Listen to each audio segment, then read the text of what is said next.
Aujourd'hui, petit tour dans ma bibliothèque. C'est la 10e vidéo de la chaîne, l'occasion parfaite pour vous parler des 10 premiers magazines War Dwarf publiés en France.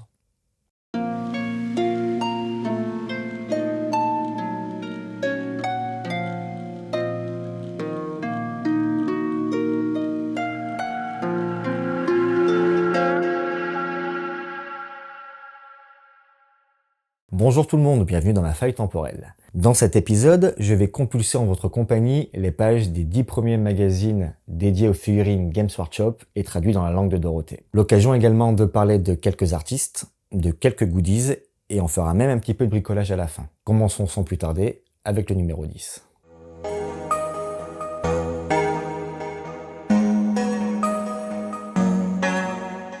Paru en juin et juillet 1994, sur la couverture une illustration de David Gallagher, Blood Bowl.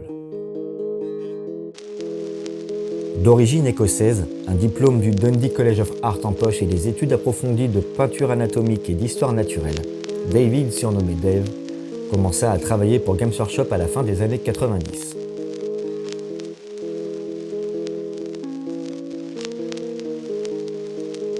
Nous lui devons énormément d'illustrations ayant donné vie aux toutes premières lueurs du hobby. Nombre de ses œuvres sont cultes et se sont imprimées dans l'imagerie collective comme étant la référence de l'esthétique Battle et 40K de cette époque. En 2001, sortait une compilation de ses travaux sous le nom de Face of Battle, The Color Art of Dave Gallagher, exemplaire que je me dois de trouver un jour.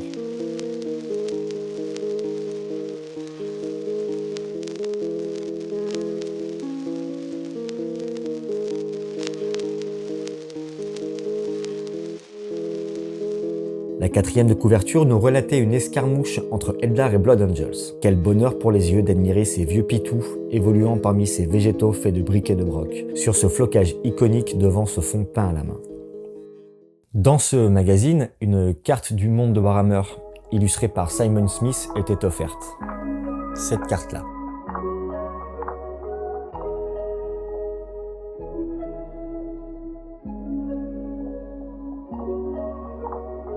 Le magazine débutait avec ce petit teaser d'un futur jeu à paraître, Blood Bowl. Il s'enchaînait avec ce long rapport de bataille voyant s'affronter Orc contre Eldar.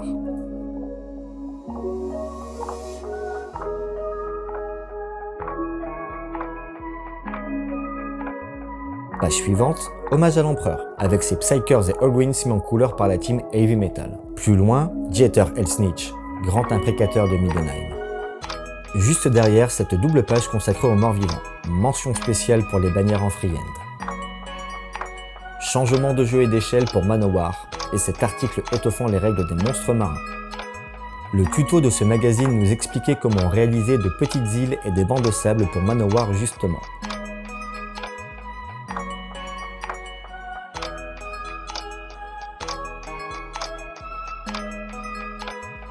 On notera les gabarits de voile à photocopier avant peinture pour donner plus de caractère à nos flottes Manowar. Si je pouvais piocher quelques figues dans la liste de vente par correspondance, je prendrais sans hésiter les Globardier Skaven.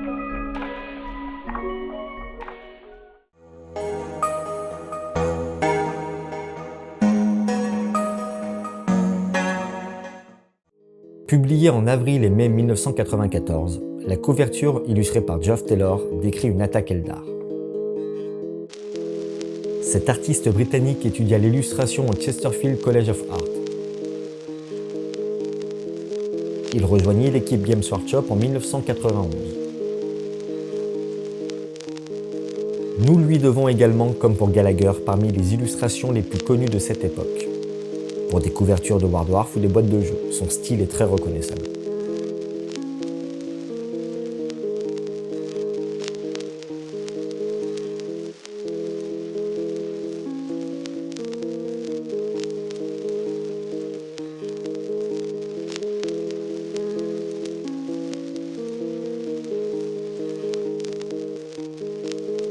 C'est un artiste qui œuvra énormément pour la littérature fantastique. À ce jour, plus de 450 couvertures pour des artistes comme Tolkien, Kadik, Moorcock. J'ai également découvert, quand j'ai fait mes recherches sur cet artiste, qu'il avait illustré dans un livret collector qui se trouve dans un vinyle sorti en Angleterre en 1978. Et ce vinyle, je l'ai acheté sans savoir qu'il était dedans il y a plusieurs années en Angleterre. Celui-là.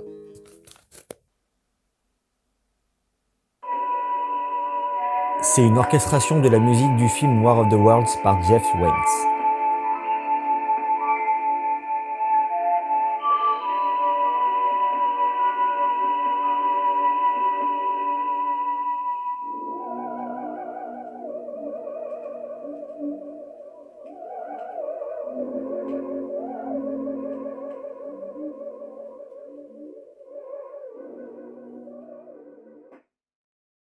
La quatrième de couverture nous expose des Space Wolves, accompagnés d'une unité d'Adeptus Arbites, défendant une usine contre une incursion orc.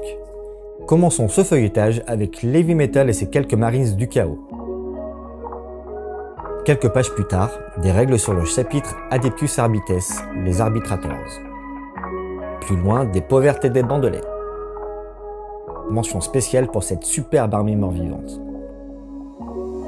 Le rapport nous décrivait une bataille navale entre les forces de l'Empire et celles des Elfes Noirs.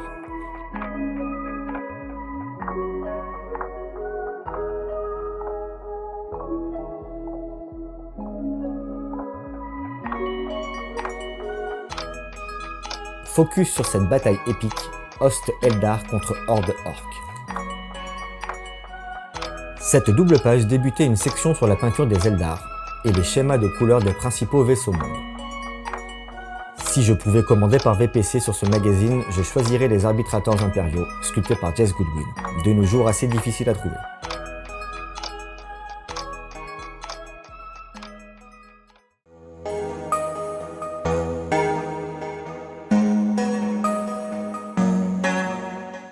Sortie en février et mars 1994, la couverture encore illustrée par Geoff Taylor dépeignait une scène de bataille navale Manowar, orc contre nains.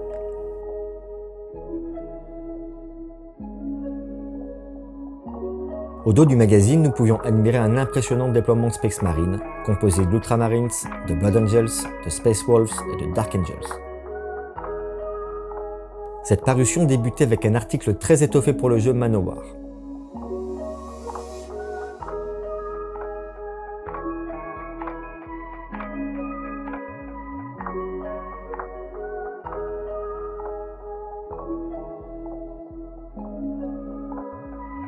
Un peu plus loin, présentation des personnages, avec le roi Lich Arcane le Noir et son char de combat arborant la grande bannière de la mort. Un bunker à monter soi-même était offert dans ce numéro 8. Alors hélas, le bunker il n'est pas présent dans mon magazine. Les magazines de cette époque qui contenaient des goodies détachables, genre posters ou trucs en carton à plier soi-même, sont très difficiles à trouver complets. Pour tout vous avouer, la carte que j'ai du monde de Warhammer, je l'ai trouvée à part du magazine qui est dans ma collecte. Et c'est souvent comme ça que ça se passe.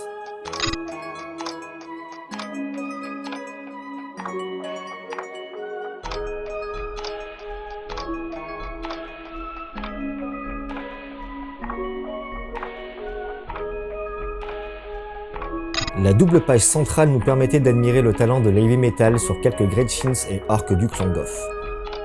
Vers la fin du magazine, nous pouvions trouver la liste d'armées de la Compagnie de la Mort des Blood Angels. Mon choix VPC se porterait, je pense, sur ce navire elfe noir pour Manowar. Ces petites tours et ce crâne de proue sont des pépites pour conversion. Mention spéciale pour ces tueurs nains qui ponctuaient la lecture.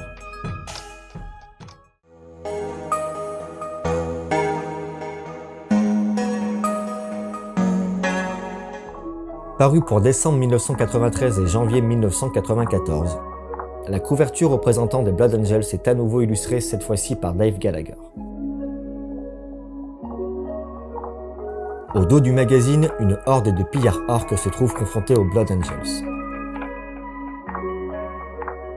Petite entrée en matière avec l'équipe Heavy Metal pour l'armée naine, avec en cadeau les bannières à photocopier pour nos personnages. Un peu plus loin, ce superbe elfe sylvain monté sur un aigle de combat, une conversion de l'illustre Mike Maivey. Artiste britannique, Mike a influencé la manière de peindre nos figurines pendant plusieurs décennies. Il est l'un des peintres les plus connus et prolifiques de l'équipe Heavy Metal. Membre fondateur de ce groupe d'artistes peintres sur figurines qui ont travaillé pour Games Workshop dans les années 80-90. Le travail de Mike Maivey a eu un impact colossal sur le monde de la peinture miniature et des wargames.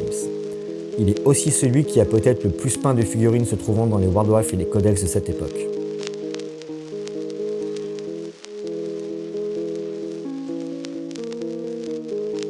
Impossible de faire une petite sélection de ces figurines tellement elles sont nombreuses. Mais j'ai compilé quelques-uns de ces dioramas les plus impressionnants, s'étalant de la fin des années 90 à 2022.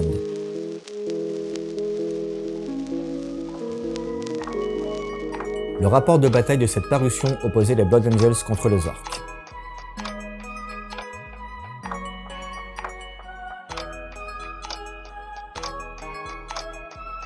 Au détour des pages, cette superbe illustration de John Blanche. John Blanche. Alors pour l'instant, je n'ai volontairement pas évoqué ce monsieur, le grand, l'illustre, le mythique John Blanche. Petit spoil, ça fait plus d'1 an que je travaille sur une vidéo entière qui lui sera consacrée. Un gros morceau. J'espère qu'elle sera à la hauteur de l'influence qu'a eu ce monsieur sur ma manière de traiter mes figurines. Le cœur du magazine était occupé par les Space Marines aux couleurs de plusieurs chapitres.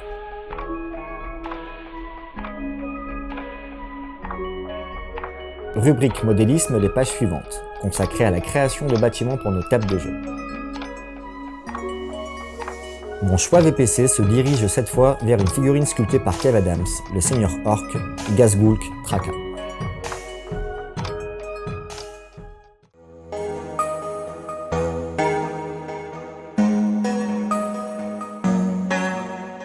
Publiée en octobre et novembre 1993, la couverture peinte par John Blanche illustre un duel entre deux armées, les Blood Angels contre les orques.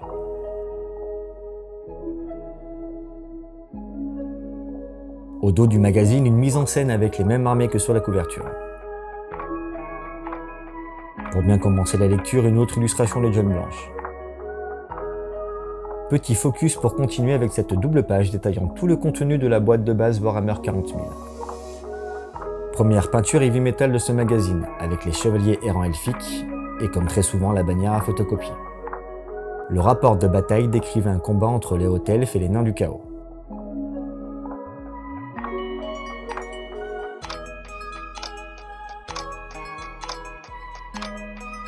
Les nains du chaos. Alors, comme pour John Blanche, c'est un sujet qui est bien trop complexe et atypique pour être évoqué brièvement dans cette vidéo. Il y en aura plusieurs consacrés. Pour continuer, le livre de l'équipe Heavy Metal recensant moult techniques et astuces de l'époque, tout en étant une véritable capsule temporelle des styles de cette période, que cela soit en sculpture ou en peinture. Encore un grimoire qui me manque. Dans la partie consacrée au bricolage, on nous parlait de couverts, murs, clôtures ou encore végétation. Ici, les cactus iconiques des premières heures du hobby, façonnés comme justement spécifié sous la photo de simples blocs de polystyrène dans lesquels sont plantés des cure-dents. Je les adore, véritable Madeleine de Proust. On en fera un jour dans une vidéo atelier. Deuxième occurrence de l'équipe Heavy Metal, avec les cavaleries elfiques, prince dragon, homme d'argent et chevalier errant. En bas à droite, une garnison exhaustive de l'armée des Marines du Chaos vénérant Khorne pour le jeu épique. Illumination. C'était de petites rétrospectives visuelles des talents de Games Workshop. Celle-ci consacrée à Mark Gibbons. D'origine galloise, il abandonna l'école d'art sans regret au bout de 2 semaines pour devenir guitariste dans un groupe de hard rock, chose qu'il n'a jamais regrettée. C'est en février 92 qu'il intégra à temps plein les équipes de Games Workshop, et une fois de plus, sa personnalité et son coup de crayon ont fortement marqué cette époque. À l'ère de la PlayStation 2, il se tourna vers le numérique. Il collabora avec Sony, puis avec Blizzard, avec quelques retours ponctuels pour Games.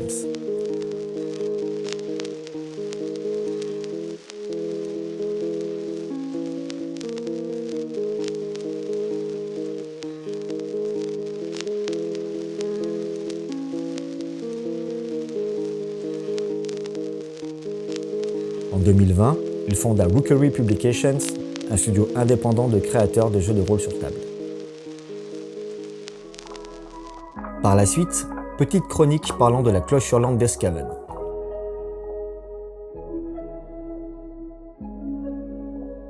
On a déjà effectué un rétro-unboxing de cette boîte sur la chaîne. Je vous mets un lien en haut. La VPC nous permettait de commander le célèbre nain Joseph Bugman et ses Rangers au complet, sculptés par Mike Perry. Je suis absolument fan du champion avec son œil bandé. Mention spéciale pour la bannière dorsale du roi tueur Ungrim Point de Fer.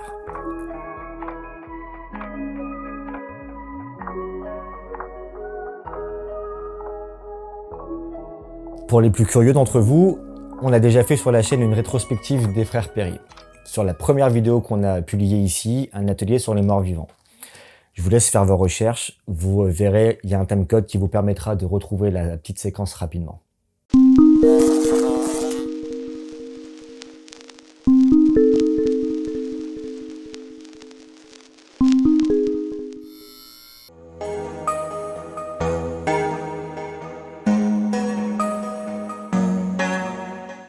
Sorti pour août et septembre 1993, la couverture représentant des elfes noirs est cette fois illustrée par l'artiste Christopher Baker, surnommé Fangorn.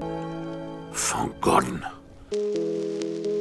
Artiste britannique ayant étudié au Bournville School of Art, dès la fin des années 70, début 80, il illustra parmi les premières couvertures du magazine en Angleterre, et cela dès la deuxième parution en 1977.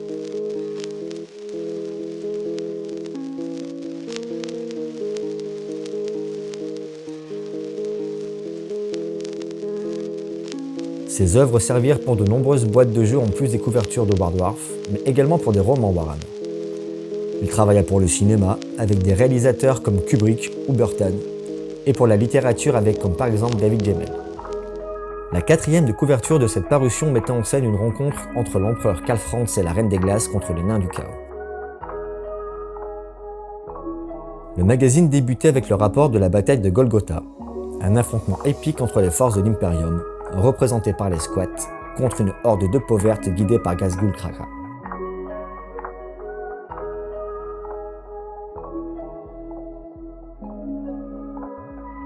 Pour ceux qui ne les connaissent pas, les squats, c'était une armée de nains pour Warhammer 40 000. Alors pareil, c'est un dossier qu'on dépoussiérera plus tard. Au centre du magazine, cette double page promotionnelle incluant de nombreuses boîtes de base pour le jeu épique.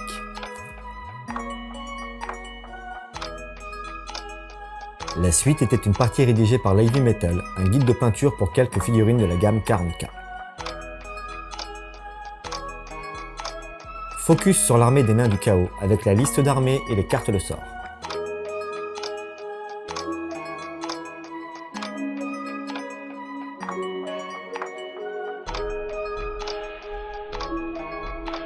Concernant la VPC, j'avoue que ce lance-fusée pour cette même armée me fait de l'œil. Mention spéciale pour l'illustration de Mark Gibbons.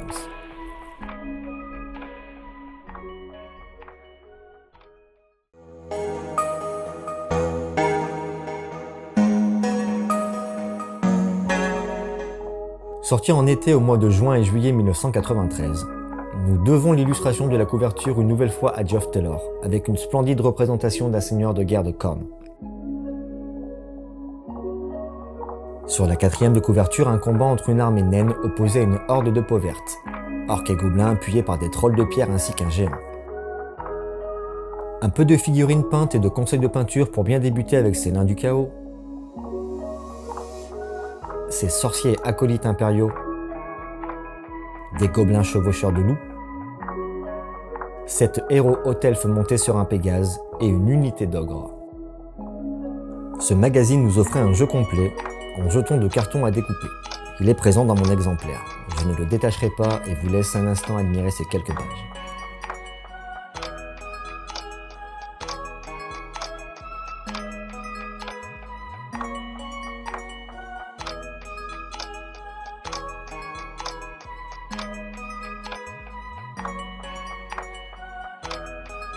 Le rapport nous contait la bataille de Barbarius, où les forces ultramarines, appuyées par la garde impériale, affrontaient le vaisseau Mondeldar d'Aliatok.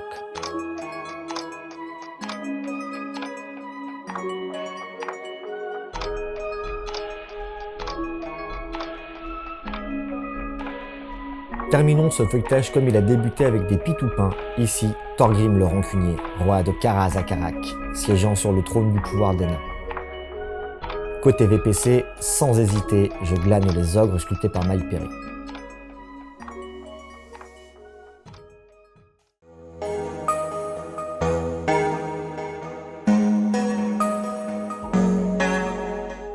Date du parution de ce numéro 3, avril et mai 1993. La couverture est illustrée par un artiste que je n'ai pas encore présenté, Gary Grace, qui nous offre ici sa vision des Ultramarines.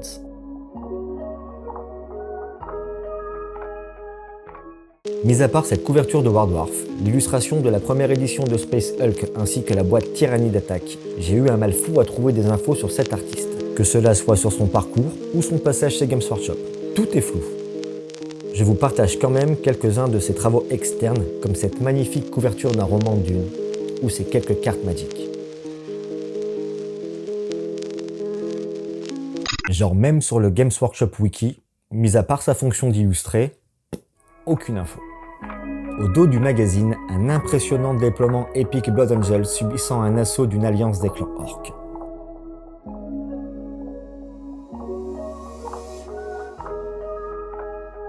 Pour débuter, ce gabarit et ses bannières offerts pour l'armée des Space Wolves épiques. Pour s'enchaîner sur cette page publicitaire. Le rapport de bataille nous narrait celle d'Osterwald. 2 armées de 3000 points chacune, Empire contre Peau Verte, se faisaient la guerre.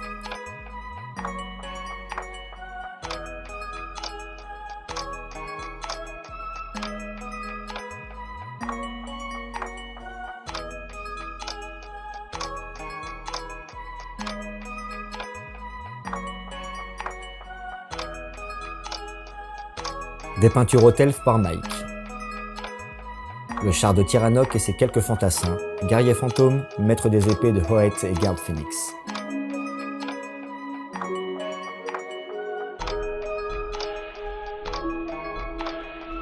Les pages suivantes s'enchaînaient avec un scénario complet pour le jeu Space Hulk, retour à Calidus.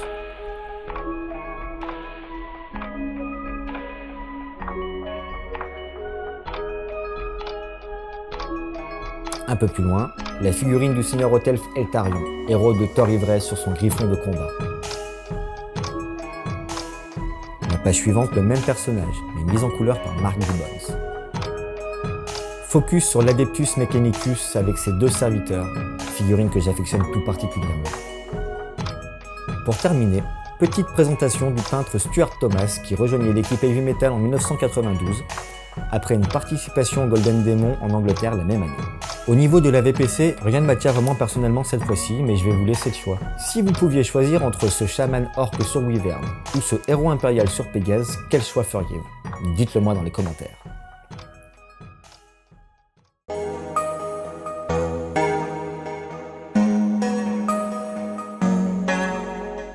Sorti en mars et avril de l'année 1993, la couverture est l'œuvre de Geoff Taylor, de Fier Hautelf. Témoin du temps qui passe, cette étiquette avec encore le prix en francs. Au dos de cette parution, l'armée de l'Empire, sublime, avec cette tour bricolée en polystyrène, carton et balsa. Fan. Comment mieux commencer qu'avec une illustration de John Blanc sur toute une page. Suivez un grand article sur les Space Wolves. L'histoire du chapitre, l'organisation et les personnages. Je regrette ici que l'ancien propriétaire ne l'ait découpé lorsqu'il était gosse. Petit panel de figurines peintes pour continuer la lecture.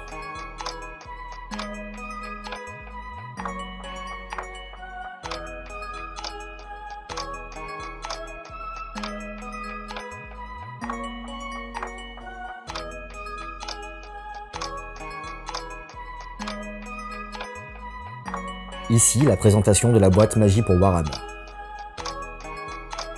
Le magazine se terminait par la liste des héros de l'Empire.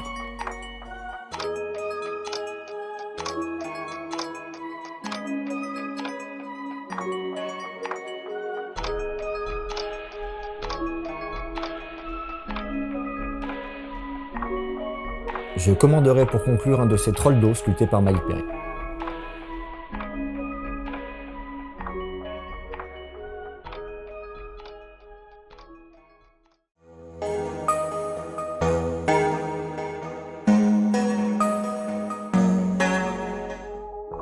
Enfin, le voici, le premier War sorti en France. Paru à mi-cheval entre décembre 1992 et janvier 1993. Sur la couverture, le Nadir Quest, avec cette superbe illustration de John Sibbick.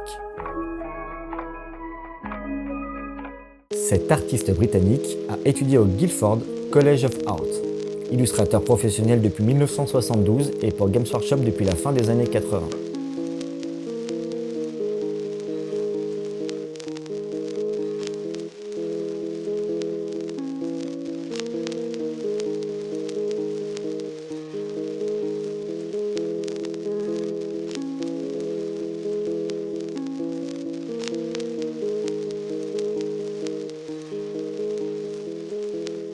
Alors il collabora comme là plus tard avec plusieurs médias, littérature, cinéma, mais cet artiste est mondialement connu pour un autre domaine. Ce n'est pas pour rien si je vous ai montré une photo de lui à côté d'un dinosaure. C'est un des illustrateurs les plus reconnus au monde dans l'univers de l'histoire naturelle préhistorique et paléolithique.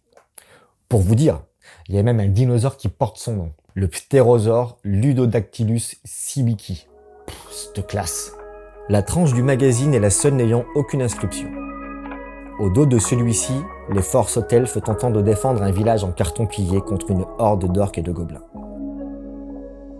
La première escarmouche des War Dwarfs parue en France est un simple duel à l'arc, entre un archer elfe et un archer gobelin. Photo en noir et blanc pour une explication des règles basiques. Le premier gabarit offert, le souffle de flamme du canon Inferno des Titans impériaux.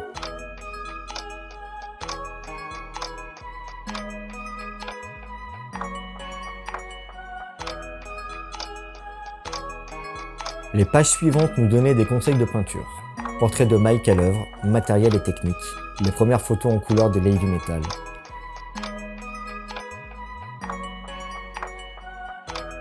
Les Color Pencils Citadel et les décalcomanies. Rapport de bataille. La bataille du défilé de la hache, voyant s'affronter la bande de peau verte de Gorfang Face de Rat contre les Hautes Elfes d'Anariel.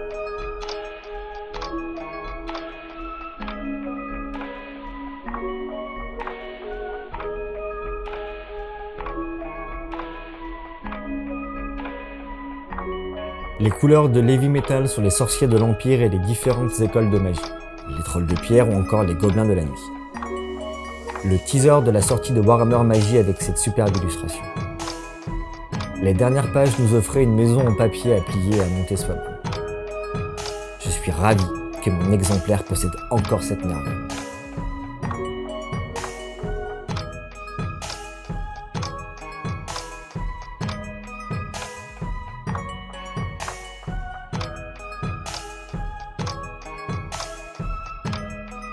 Côté vente par correspondance, comment résister à toutes ces pièces détachées pour Titan épiques créées par Colin Dixon.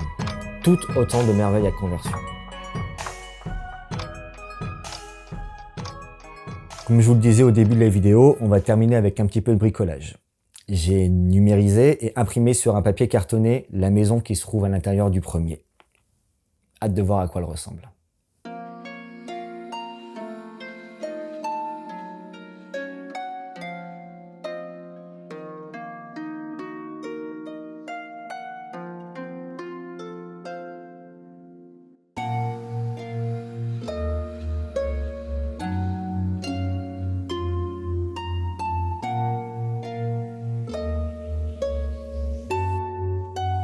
Alone in the warm.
with nothing but your thoughts, time can draw out like a blade.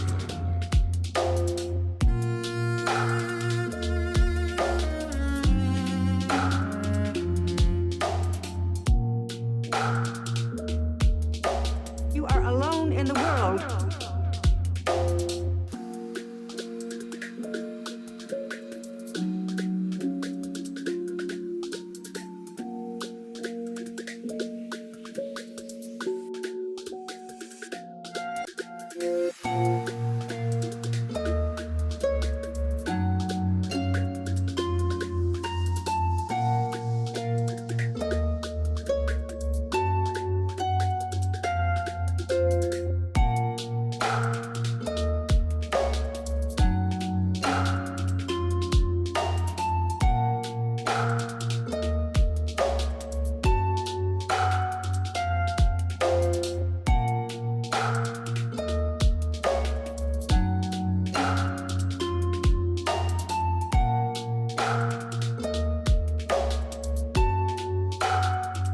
Alone in the world.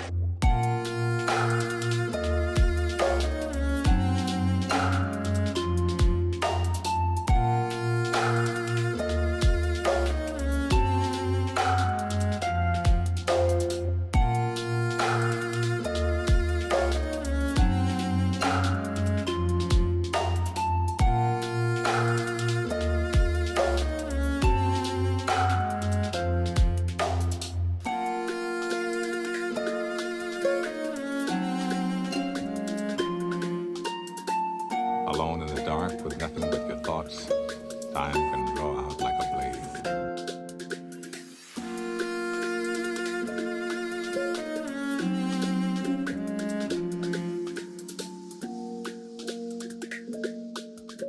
You are alone. Alone in the world.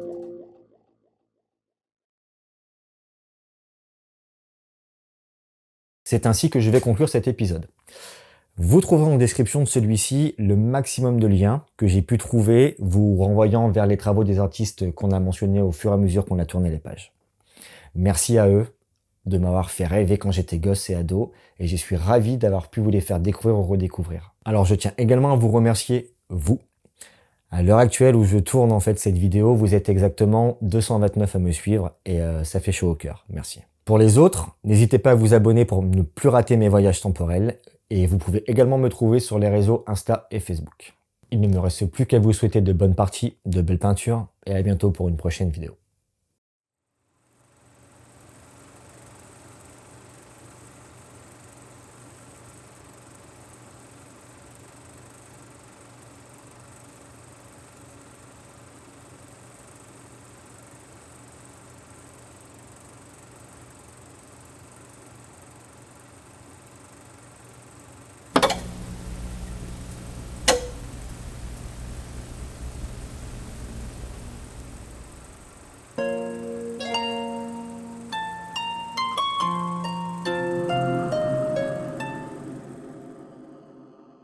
Cet artiste britannique a étudié au Guildford College.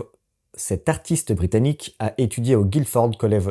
Je n'ai volontairement pas évoqué ce personnage depuis.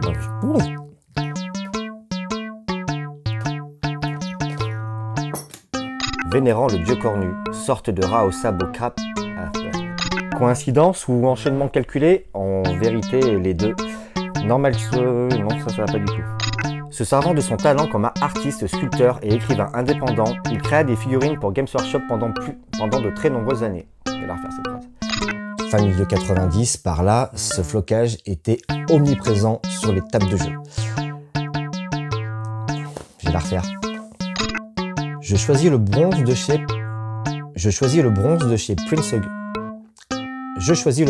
Prince Auguste pour peindre les médaillons de la ceinture. Derniers éléments. Et je vous invite à me soutenir si vous voulez me suivre pour de nouvelles aventures culturelles. L'unique. Je refais.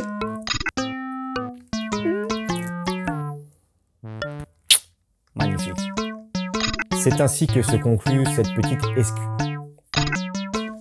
Merde, c'est 91, je la refais. Vous pouvez répéter ce processus autant de fois que vous voulez, jusqu'à satisfaction, sans que cela risque de masser. L'avantage de cette technique, en fait, c'est qu'on retire vraiment de la matière. Donc, vous pouvez répéter ce processus. Donc, vous